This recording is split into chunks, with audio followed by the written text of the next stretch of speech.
বিরাট সুখবর, বাড়ছে বার্ধক্য ভাতার পরিমাণ, বাড়বে প্রতিবন্ধী ভাতা। কবে থেকে পাবেন এই ভাতা, বিস্তারিত থাকছে এই ভিডিওতে, জেনে নিন ভিডিওর মাধ্যমে। ক্ষমতায় আসতে না আসতেই একাধিক বড় পদক্ষেপ গ্রহণ করেছে শুভেন্দু অধিকারীর সরকার।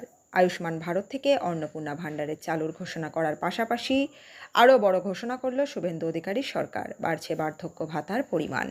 নারী, শিশু ও সমাজ কল্যাণ দপ্তর সূত্রে খবর, বার্ধক্য ভাতার পরিমাণ 1,000 থেকে বাড়িয়ে 2,000 টাকা করে দেওয়া হবে। সেই সঙ্গে রাজ্যে প্রতিবন্ধীদের ভাতাও বৃদ্ধি পাবে। তবে কবে থেকে এই সিদ্ধান্ত কার্যকর হবে তা এখনও স্পষ্ট নয়। সরকারের তরফে শীঘ্রই দিনক্ষণ ঘোষণা করা হবে বলে জানা গিয়েছে। রাজ্যে বার্ধক্য ভাতা আগে থেকেই চালু ছিল। পূর্বতন সরকারের আমলে মহিলারা লক্ষ্মীর ভাণ্ডার প্রকল্পের অধীনে 1,000 ভোটের আগে বাজেটে সেই অর্থের পরিমাণ বাড়িয়ে করা হয় 1,500 টাকা।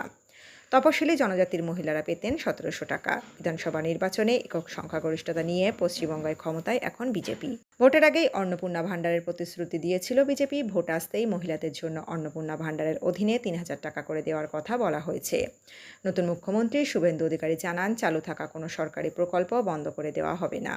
পশ্চিমবঙ্গের বাসিন্দারা এই প্রকল্পের সুবিধা পাবেন। 1 জুন থেকেই অন্নপূর্ণা ভাণ্ডারের টাকা রাজ্যবাসী পেয়ে যাবেন বলে জানায় বিজেপি সরকার। বাংলা বৃদ্ধ বৃদ্ধাদের পাশে দাঁড়ালো সরকার, বাড়ানো হচ্ছে বার্ধক্য ভাতার পরিমাণ। রাজ্যের নারী শিশু কল্যাণ দপ্তরের মন্ত্রী হয়েছেন অগ্নিমিত্রা পাল। তাঁর দপ্তরই বার্ধক্য এবং প্রতিবন্ধী ভাতা বৃদ্ধির সিদ্ধান্ত নিয়েছে। এই দুই ক্ষেত্রেই আগে মাসে 1,000 টাকা করে দেওয়া হতো, এবার তা বাড়িয়ে 2,000 টাকা করে দেওয়ার সিদ্ধান্ত নেওয়া হলো।